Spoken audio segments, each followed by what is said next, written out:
Wow! Ang liit ng chipset! Hindi pa ako nakakakita ng katulad nito. Pero si Dan ay may buong pakete. Hindi ka panipaniwala. Si Miley ay may buong pader ng Pringles. Gaano ito katangkad? Talagang mabubusog si Miley sa mga chip. Simulan natin kay Phoebe. May naisip akong ideya. Makukuha ko ang chip gamit ang sipit. At makakatulong ang magnifying glass para suriin ang napakaliit na bahagi. Wow! Sa ilalim ng magnifying glass, hindi na mukhang maliit ang chip. Pero sa totoo lang, ito ay isang maliit na piraso lang. Oh, kailangan kong subukan ito. Masarap ito. Iyon lang. Ngayon, si Dan naman. Hindi na ako makapaghintay na subukan ito. Hindi. Baka idinikit ito sa pandikit. Ang weird. Paano mo bubuksan? Gagamitin ko ang aking lagari. Gagamitin ko ito ng mabilis. At lalagariin ko ang nangunguna. Oo, gumagana ito. Ilapag ang mga chips gamit ang bibig natin. Masarap. Gusto ko ito. Girl, Napakaganda. masarap. Aray! Masakit! Pasensya na, pero pansamantalang hindi maabot yan. Haha, ngayon turn ko naman. Meron akong buong pader ng wrinkle chips. Gustong gusto ko sila at kaya kong kainin ang lahat ng 100 pakete. Kailangan itong gawin. Mabilis at tumpak na tikman ang lahat ng lasa. Oops! Pasensya na mga tao, pero mas mabuti pang huwag kayong humarang. Wala akong nakikita habang kumakain ako ng mga kamanghamanghang chicherya na ito. Di ka panipaniwala ang sarap. May naisip ako. Isusuot ko ang helmet pang konstruksyon. Ngayon, hindi na ako natatakot sa aking Pringle jar. Oops! Pasensya na Dan. Kailangan mo rin ng ganitong helmet. Alam mo, Sige, itong uso. sirain natin ang bundok ng Pringles na ito. Kunin natin ang kotse at itumba ang lahat. Ay nako, ngayon puro Pringles na ako at hindi ako makatayo. Amuin mo ang kailangan. At ngayon ay may buong itlog si Miley. Nakakatakot! Paano si Dan? Nako, 100 itlog at si Phoebe ay may 100 itlog. Nakakadire. Nakakatakot isipin kung paano niya ito kakainin. Pero simulan natin kay Miley. Kailangan kong basagin ang itlog sa bibig ko. Sobrang nakakatakot na ang tingin pa lang ay gusto ko ng masuka. Oh, ang kadire! Ayoko niyan! Napakamalagkit at hindi kaaya-aya na ayoko na itong subukang muli. Dan, sobra na ngayon. Halika na. Sige na. Sumisigaw ako. Handa na? Kaya ko bang kainin lahat ng 10 itlog? Tama. May naisip akong ideya. Tinuruan ako ng aking sensei ng isang trick. Ipapakita ko ito sa iyo ngayon. Kailangan mong itapon sa ere ang mga itlog at pasagin lahat gamit ang magaan na kamay. At ngayon, mahuli natin ang lahat ng kalahati. Yuhu! Gumana ito. Napaka-cool nito. At ngayon, inumin ko silang lahat gamit ang isang stick. Nakakadiri iyon. Pero pwede na. Nakakadiri iyon. Hindi ko talaga gusto. Ayoko ng itlog sa kahit anong anyo. Ang sama. Halos tapos na ako. At ngayon ay si Phoebe naman. Sige Phoebe, swerte. Talaga? Umaasa ako na makakaupo na lang ako. Aling aksyon ang dapat kong simulan? Kukunin ko ito. Teka Phoebe, hindi. Anong nangyayari? Hindi Ang buong maaari. bundok ng yelo ay bumabagsak mismo sa akin. Iligtas mo ako! Nahuhulog ang mga itlog sa akin! Nakakadiri! Nako! Napuno na ng itlog ang buhok ko! Ang pangit! Wow, Phoebe, kumusta ka? At parang okay lang siya. Mukha pa nga siyang bagay sa dilaw. Sige na! Wow, ito ay isang marmalade na mata! Ang sarap nito. Pero si Miley ay may 10 marmalade na mga mata. Astig! Hindi ka panipaniwala. Pagkatapos ay meron kang 100 layer ng jelly ice. Ayos, magsimula tayo kay Phoebe dahil meron lamang siyang isa. Wala akong problema. Simulan na natin. Sige, sobrang sarap! Gustong gusto ko ito. Astig! Pero gusto ko pa ng higit. Okay, ngayon naman si Miley. Hooray! Mas gusto kong subukan lahat ng marmalade ice. Taya ko na may lalagay ko ang lahat ng 10 jelly ice sa bibig ko ng sabay-sabay. Sigurado akong magtatagumpay ako. 5 marmalade na mata na ang nasa bibig ko. At ngayon, may 5 pa akong isinusubo. Okay, at nagtagumpay. Halos tapos na. Ang sarap. Gusto ko ito. Ngayon, ikaw naman. Sobrang gutom na ako. Nakakainin ko ng malugod ang lahat ng 100 marmalade ice. Magtapon tayo ng isa at isa pa. Ang sarap. At ngayon, 2 pa guys. Ano sa palagay ninyo ang aking mga mata? Ano ang ibig sabihin ng berdeng sopas? Ang sarap nito. Mga babae, sobrang saya ko na marami akong masarap na marmalade na mata. Ano ito? Gusto mong mag-share ako sa'yo? Patawad, pero handa akong maging madamot sa natitirang araw ko. Pero ayokong magbahagi ng marmalade na mata. Kakainin ko ito mag-isa. Ay, nako. Anong problema sa akin? Natatakpan ng yelo ang buong mukha ko. Ano ang gagawin ko? Isa na akong halimaw. Wow! Iyan ang Huba Buba Gum. Napakasarap. Pero si Miley ay may isa lang. Samantala, si Dan ay may 10 Hubba-Bubba gum. Ilan kaya ang kay Phoebe? Wow, hindi ako makapaniwala sa nakikita ko. Mayroon siyang 100 Hubba-Bubba gum. Ayos yan. Gusto kong subukan lahat agad-agad. Simulan natin kay Miley. Ako? Sige. Mas gusto kong mag-try ng chewing gum. Oh, kung gaano kasarap ito. Gusto ko ito. Gusto niyo bang makita kung gaano kalaking bula ang kaya kong gawin? Tingnan niyo ako. Ay, hindi. Ang gum ko. Hulihin mo. Yuck. Miley, ang gum mo ay nasa mukha ko. Nakakagalit. Ayoko nito. Ang kilay ko. Natanggal ko ang kilay ko. Kailangan ko na itong idikit ulit. Ayos lang ba? Kumusta? Hindi, tabingi ang kilay mo. Phoebe, ang saya nito. Paano naman ngayon? Ikaw naman, Dan. Oh, kailangan kong alisin ang buong pakete sa lalong madaling panahon. Mahusay. Natanggal na ang balot. At ngayon, pwede ko nang nganguyain ang lahat ng bubblegum ko sabay-sabay. Kailangan mong Paintulutan ako magpaloob ng mangumuya ng gum. pinakamalaking bula sa Tingnan mundo. mo kung gaano ito kalaki. Hindi ba tasdig? Talaga? Paano kung Tara pumutok ko na. ito? Ano ang ginawa mo? Tingnan mo ang mukha ko ngayon. Sige, kaya ko pa rin itong kainin. Kadiri ka, Dan. Huray! Mahilig talaga akong ngumoy ng chewing gum, lalo na ang oba-buba. Dapat siguro nating subukan. Gusto ko ring sumubok magpalobo ng bubble. Paano kung... Malaking oh, isa Diyos itlog ko. ngayon At ay ikabit ito maaari sa ko na upuan itong ko. itali. Ayos. Gusto ko pang kumain ng mas maraming mga bola na ito. Meron akong magandang inumin. Ayos! Kaya kong magpalobo ng 100 lobo. Halos tapos na. Ang astig. Super. Mga pare, hindi ako makapaniwala. Aalis na ako. Paalam. Gustong gusto ko ito. Ang ganda dito. Ang saya. Kaya kong lumipad. Wow! Ang ganda ng donut na yan. Si Phoebe ay may isa lang, pero si tatay ay may 10 donuts. Miley ay may Hindi ito isang pwede. kagilagilalas na 100 bagay. masarap na donuts. Astig! Magsimula tayo kay Phoebe. Sige, Phoebe. Ikagagalak ko pa nga. May pumasok na ideya sa akin. Ayokong madumihan habang kumakain ako ng donut. Habang kumakain ako ng donut gamit ang tinidor at kutsilyo, syempre. Sa ganitong paraan, tiyak na may enjoy ko ang bawat kagat. At ito ay magiging di malilimutang masarap. Mga kaibigan, kung hindi ninyo alam kung ano ang kagandahang asal, huwag ninyo akong pagtawanan. Ang sarap!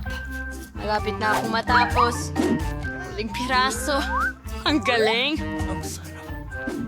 Ngayon, Stan, maaari kang magpatuloy. Ay, ibig kong sabihin, hindi ko maintindihan ang tungkol sa Alamin asa. ng Pero, tiyak na napakasarap ng mga Kailangan donut na kong yun. kainin ang mga Kaya ito naman. sa lalong madaling panahon. At hindi ako natatakot na madumihan dahil napakasarap nito, Astig na meron akong 10 donuts. Nakakain ako ng sapat.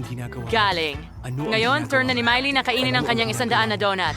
Handa na akong magsimula, pero gusto ko munang bumuo ng pinakamataas na donut tower sa mundo mula sa mga donut ko. Ito ay magiging sobrang taas. Pero magiging sobrang cool ba ito? Siyempre, wala pang gumawa ng ganitong kataas na tore dati. Mga kaibigan, nakagawa na ako ng mataas na tore pero may natitira pa akong mga donut. Siguradong kakailanganin ko ng hagdan. Natitirang mga donut sa itaas. Basta wag lang gagalawin ng kahit ano. siguro. Paano kung donuts? Siyempre. Sarap naman. Hindi ka panipaniwala. Naku, nahuhulog ako mga kaibigan. Aray! Hindi malambot ang paglanding. Sinira niya ang tower kong donut. Ang mga donut ay nakakatawa talaga at napatawad na kita. sarap nila. Salap! Pansinin mo ako. Tinalahan kita ng cute na kuneho. Nagsusot din siya ng pink na sombrero. Sa pinakamahusay lang sa inyo ito mapupunta. Kaya sige, mag-drawing na. Nagsimula na si Mary the Crammer na mag-drawing. Oo, ganyan ka talaga, Ben. Sige, sayangin mo ang oras mo. Gagawin ko ang pinakamagandang drawing sa lahat. Mananalo si Rabbit.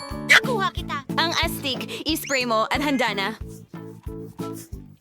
Ano? Anong ginagawa mo? Hoy, paano mo yun napatalsik? Sige, magdodrawing din ako ng kuneho. Ang mga cute na bagay na ito ay nagpapaalala sa akin ng isang bagay. Pero hindi ko gusto ang kulay rosas. Gusto kong iguhit ito sa asul. Ngayon, kailangan mong magdagdag ng konting tubig din. Pagkatapos dapat magkadikit-dikit ang lahat. Tama? Huwag kalimutan ang mga mata. At narito ang tubig. Ano ang ginagawa mo? Gumagawa rin ako ng kuneho? Ang kuneho ko ay magiging napaka-cute at kasing ganda ako.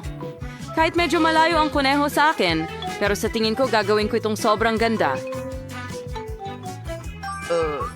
Ano? Ang ganda talaga, Jean. Dumarating!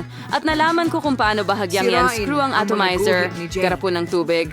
Ay, naku! Paano ito nangyari? Oh, Ben, ikaw ba ang gumawa nito? Galit ako sa'yo ngayon. Guys, ang oras. TikTok. Sige, ipakita mo ang mga gawa.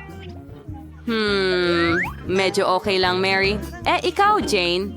Ay, ang pangit naman. Okay, Ben. Wow, ang ganda. Karapat-dapat ka talagang kunin ang kuneho para sa'yo. Ipagmalaki mo. Oh, salamat. Nanalo ako. Mayroon akong para sa'yo. Tignan mo mga karot. Mag-refresh ka. Astig, may sorpresa ako para sa'yo. Isang malaking hotdog na may marmalade. Bibilhin mo ang burning Nakikita kong eyes. hindi mo na mahintay na magsimula. Tara na. Hi! Sige. Pagpipinta ng sining. Ito ang paborito kong paraan ng pagguhit. Bakit hindi lumalabas ang masa? Sige na. Aray! Naku! Ano?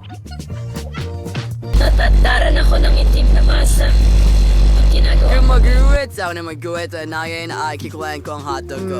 Tama. Alam ko kung paano sirain ang iyong pagpipinta. Tingnan mo. Magdagdag tayo ng init. Ano? Wala. Sige lang. Oh, sisimulan ko na rin ang pag-drawing ng hotdog ko ngayon. Pero idaragdag ko ng may originality. Parang totoong aso. Ano yung hawak mo? Hey! Mga guhit. Mas mabuting tingnan mo ang obra maestra ko sa pagluluto at sining. Mary, anong ginagawa mo? Ayos lang ako. Nagpasya akong gumawa ng 3D na pagguhit ng mga sangkap ng hotdog ng hiwalay. Okay Mary, kakaiba ka. Jane, ipakita mo sa akin ang nagawa mo. Wow, ang pagguhit ay medyo okay lang. Ngunit ang ideya ay kapuri-pure. Babalingin ko rin. Ano? Anong nangyayari? Bakit hindi ito gumana? Pinatay mo ba ang kalan? Jane, pinakamasama ka! Masama ka! Hindi ako nakikipag-usap sa'yo, okay? Anong ginagawa mo? Tingnan mo, perfectong 3-dimensional na hotdog ito. Naku, tingnan mo, malagkit na ito Isa. ngayon. Oof! Tapos na ang oras, mga kaibigan. Ipakita niyo sa akin ang inyong... Oh, Jane, hindi ito ang gusto ko. Paano naman sa'yo, Ben? Kakilakilabot. Mary? Oh, napaka-perfectong hotdog niyan. Siguradong karapat dapat kang magkaroon ng hotdog na marmalade para sa iyong sarili. I-enjoy mo ang iyong premyo. Oh, ikaw ang pinakamagaling kong estudyante. Sa wakas, nanalo na ako. At kahit na sobrang astig na premyo at napakasarap. Mag-ingat, Mary. Oh, sobrang gutom na ako. Napakagandang damit. Dapat ko bang isuot ito sa date namin ni Bob? Aray ha, nagustuhan niyo ba ito? Kung gayon, paumanhin? isang ito ay hindi for Ikaw. sale. Chamdak po bang first? Hay nako! Sino ba ang nakaisip ng damit na ito? Ayoko na itong iguhit. Ang tanikala ay nagtatangkang sunugin ang isang bagay sa puno. Well, Sige. lumalabas na medyo maayos. Hindi naiintindihan ng mga babae Sining ang... ng pagsunog sa kahoy. May oras akong maglaro. Sige, tara na. May ideya ako. Susunugin ko ang isang eroplano. Isa akong ganap na profesional sa pagsusunog. Ginawa ng kapatid ko, ginawa ng tatay ko, lolo ko, lolo sa tuhod, at lolo sa talampakan. Sa palagay ko nakuha mo na. Ayos, mahusay. Ako ang pangunahing tao. Kunin mo ang eroplano ko, ha? Dan, anong ginagawa mo? Abala ako, pero ayos lang. Oh, tingnan mo, maganda ba? Alexon, kakandawa mo, Perchow. Well, salamat. Madali lang. Tara na, pag-drawing ng damit. Parang isang piraso ng cake lang. Ilan sa mga detalye, wantiway. Malapit na matapos. Narito, Mary. Salamat. 10. Malapit nang maubos ang oras. Mga kaibigan, ipakita niyo sa akin ang inyong ginawa. Hindi akin ito. Oh, Ben, ikaw ay talagang... Mary, Magaling na trabaho. wala akong Damit, ginawa. hindi ko kaya. Oh, sige. Jane? Oh, oo. Ito'y... Hindi talaga maganda ang itsura. Tapos ikaw ang... Gusto mo? Nakakagulat. Hindi akin ito. Kay Mary ito. Tara na, huwag mahiyain. Ano? Tara na, huwag mo akong pagtawanan. Ang bagong Habang ikaw ay... Hindi niyo gusto yung candy machine na ito? Well, Depende. Paras ako na kaunti Kiusap, gamit hindi ang ka naman kinamerienda. mag-aalala, di ba? Sarap. May sneakers ako. Tumatakbo ang oras, mga kaibigan. Ay! Napakasarap. Halikayo. Iguhit ninyo ang mga pinta ninyo. Sige, tingnan mo kay Mike. Nasa akin ka, Mary? Tama na, Ben. Talaga akong abala. Huwag mo akong gambalain. Kaya kong Perfectong makinis. At akin na ang vending machine. Psh, marunong akong magmaneho. 3D. Anong ginagawa mo? Ay, naku! Ben, ops. Pasensya na, hindi ko sinasadya. Alam ko kung paano gumuhit. Iguguhit ko lang ang labas. At pagkatapos, ano? Ano ang ginagawa niya? Kailangan kong mas mabilis. Oh, sige na. Tapos na ang oras. Ano? Klase? Ilan? Tapos na ang oras. Ano? Mary. Ano ito? Oh. Sorry. Kumusta Ikaw, ka? Jane.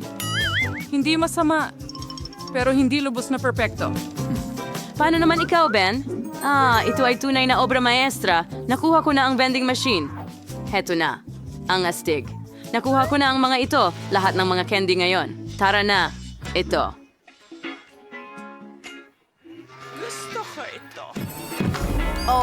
Pumunta sa pub. Perfecto! Meron akong frutella. Bigyan mo naman ako, please, Ben. Ano? Sige, ayos lang. Salamat, Ben. Ang sarap nito. Oh, KitKat, paborito ko. Ikaw na, Mary. Heto, ikaw salamat. Bakit? Bakit hindi na... Magtrabaho na. Hangal na makina. Salamat mga babae.